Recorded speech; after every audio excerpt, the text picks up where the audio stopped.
Assalamualaikum everyone, this is me Sami Fahim and my dad Dr. Mohammad Fahim and welcome to my dad YouTube channel Dr. Mohammad Fahim Health Tips। तो guys आज का हम topic discuss करने वाले हैं paralysis के ऊपर। हम बताने वाले हैं कि पैरालिसिस होता क्या है, उसकी सिम्टम्स क्या हैं, उसकी टाइप्स कितनी है और उसके ट्रीटमेंट क्या है।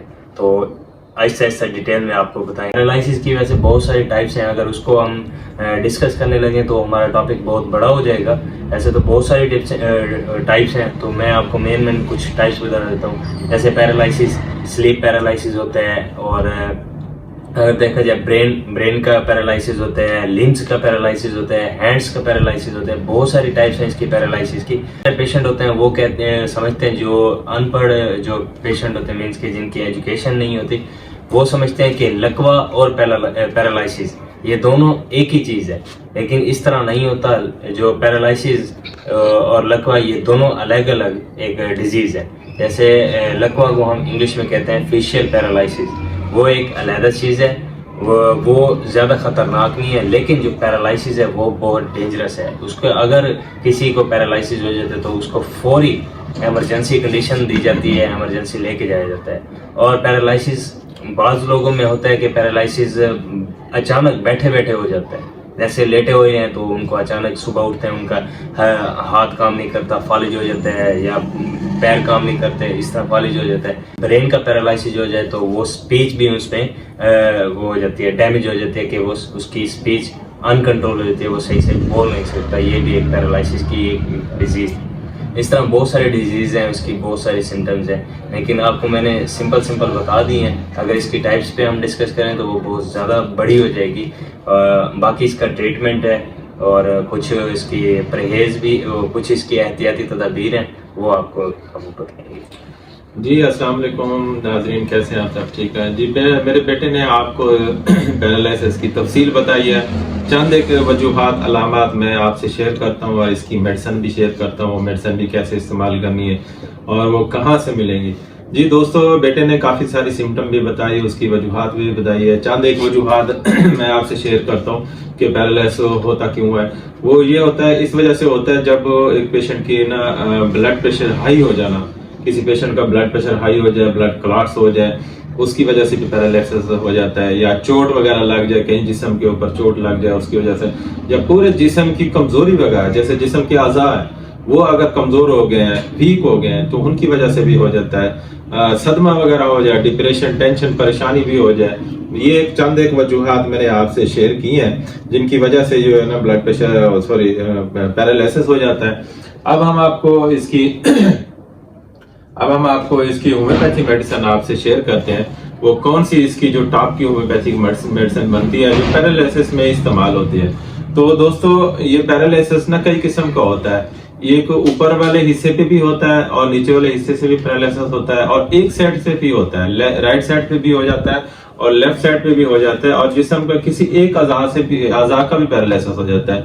जैसे जबान है, आंख है, कान है और बाजू है, ठीक है, राइट साइड है, लेफ्ट साइड है, कोई भी हिस्सा है बॉडी का, कोई भी हिस्सा है उससे भी पैरालिसिस उसको हो सकता है। जो इसकी जो होम्योपैथी मेडिसिन है, जो राइट साइड की जो जबरदस्त और पहली जो मेडिसिन है जिसको पैरालिसिस हो जाए, तो हम उसको क्रूटेलिस वाने स्टार्ट करते हैं, वो मेडिसिन देते हैं उसको। अगर राइट साइड पे पैरालिसिस हो तो उससे वो बेहतर होना शुरू हो जाता है पेशेंट। अगर लेफ्ट साइड पे है पैरालिसिस तो हम उसको लेगिसिस वाने में देते हैं, तो वहां से उसको स्टार्ट करते हैं। तो बाकी जो सिम्टम के मुताबिक और मेडिसिन बनती है, तो हम उस पेशेंट को पूरी उसकी हिस्ट्री भी लेते हैं, उसके सिम्टम लेते हैं, उसकी काज देखते हैं, तो फिर उसका ट्रीटमेंट करते हैं। अगर चेहरे फेस का भी पैरालिसिस हो जाए तो उसकी दो बेहतरीन मेडिसिन, एक अगारिकास है, एक जेल्सिनियम है। अलामात के मुताबिक हम उसको देते हैं। अगर झटके वगैरह लग रहे हैं या असाब में खिंचाव हो रहा है तो अगारिकास हम दे देंगे। अगर वीकनेस वगैरह, कमजोरी ज्यादा हो रही है तो फिर जेल्सिमियम दे देंगे। अगर खिंचाव वगैरह हो रहा है तो फिर हम उसको जेल्सिमियम भी कास्टिकम भी सामने रखते हैं। तो ये मेडिसिन हम उसको पेशेंट को देखते हैं।